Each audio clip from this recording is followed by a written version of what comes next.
face? Lăsați-mă! Lăsați-mă! Un episod de Minecraft. La alegerea voastră a fost să fac ori un pat special, ori o casă fără baza de jos, adică doar cu acoperiș. Așa că voi face acea casă. Așa. Am luat și asta. Patul portofalii nu ne trebuie. Trebuie să vedem din ce fel de lemn sau din ce vrem să o facem. Aș vrea să fac din asta și cu... grea alegere.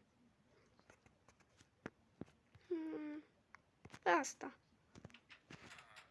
Nu. Din asta. Știu, aleg foarte greu. De fapt, asta nu trebuie. Am crezut că îi fac prag, dar nu-i fac. Așa că hai să o facem lungă și lată. Așa.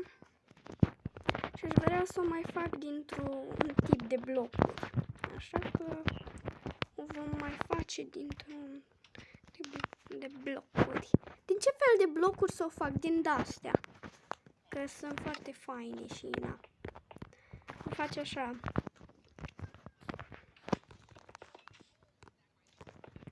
Scuze că nu mi-am arătat skin-ul, dar nu este cine știe ce. Pentru că eu nu joc momentan pe Minecraft original.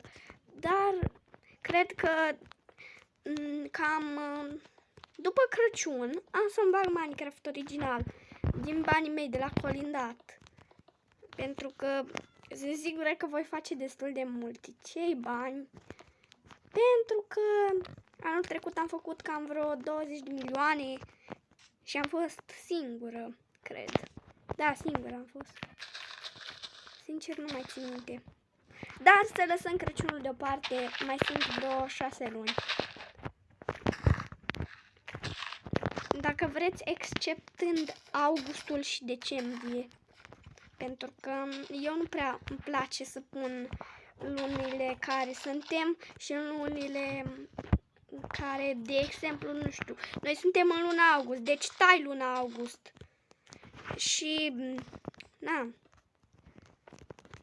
Și dacă vreau să fac aia, chestia care vreau să fac, nu știu, de exemplu, vreau să-mi iau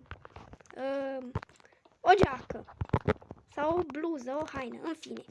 Vreau să-mi iau o haină și, na, merg cu colinda de Crăciun, pentru că de Crăciun normal se merge cu colinda.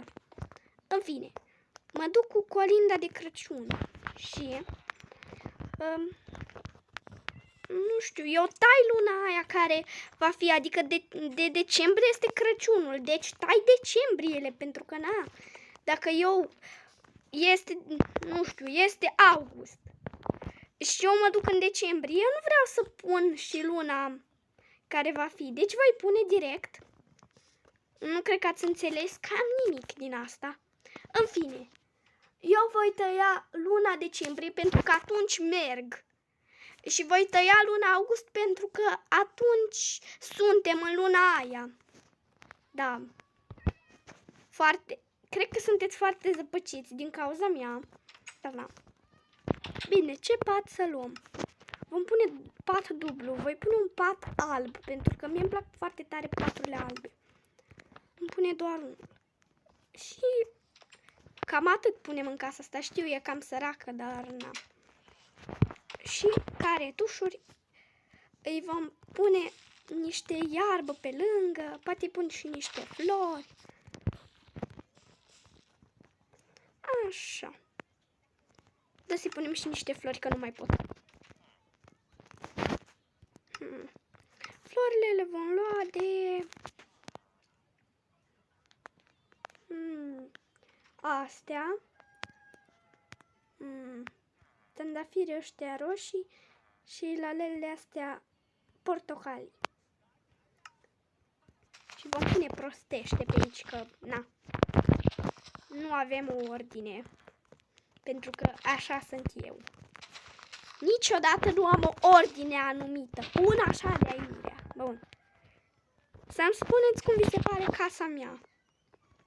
Deci dacă v-a plăcut video ăsta, nu uitați un mare, mare like, share, subscribe, coment tot ce mai este acolo. Bye, bye!